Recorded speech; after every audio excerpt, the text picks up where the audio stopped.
Good morning all of you. तो आज का प्रकरण है हमारा खगोल विज्ञान, और खगोल विज्ञान में हम पृथ्वी के बारे में जानकारी प्राप्त करने वाले हैं। तो चलिए प्रारंभ करते हैं पृथ्वी के बारे में जानकारी। तो सूर्य से औसत दूरी, पृथ्वी की जो सूर्य से औसत दूरी है वो 15 करोड़ किलोमीटर है। और जबकि व्यास की बात की जाए तो व्यास है 12,756 किलोमीटर। तो इसका व्यास कितना है?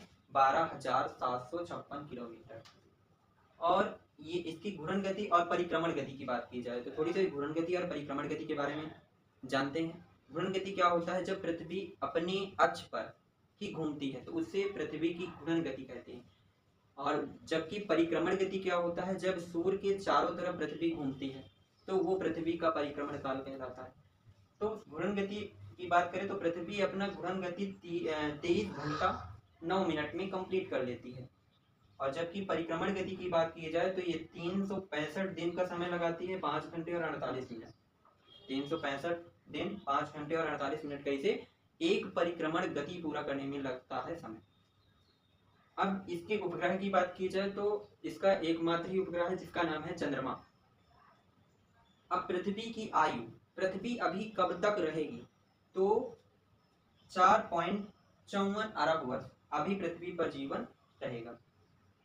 सूर्य से दूरी, पृथ्वी की सूर्य की दूरी कितनी है? तो ये दूरी के हिसाब से पृथ्वी तीसरा ग्रह है। सूर्य से जो दूरी है वो कौन सा है? तीसरा ग्रह में आता है। और ग्रहों के आकार में ये सौर मंडल का 5वां सबसे बड़ा ग्रह है। जीवन की यहाँ पर अनुकूल परिस्थितियां पाई जाती हैं। और अनुकूल परिस्थितियां क्या होती हैं? अनुकूल परिस्थितियां का मतलब ये होता है कि जीवन जीने के लिए स्रोत, तो जीवन जीने के लिए स्रोत सबसे जरूरी होते हैं दो, एक वायु और एक जल। तो यहाँ पर दोनों ही चीज पाई जाती है। तो यहाँ पर पृथ्वी में पर जीवन जीने की अनुकूल परिस्थितियां भी पाई जाती हैं। और अंतरिक्ष से देखने पर पृथ्वी नीले रंग की प्रतीत होती है, दिखाई पड़ती है।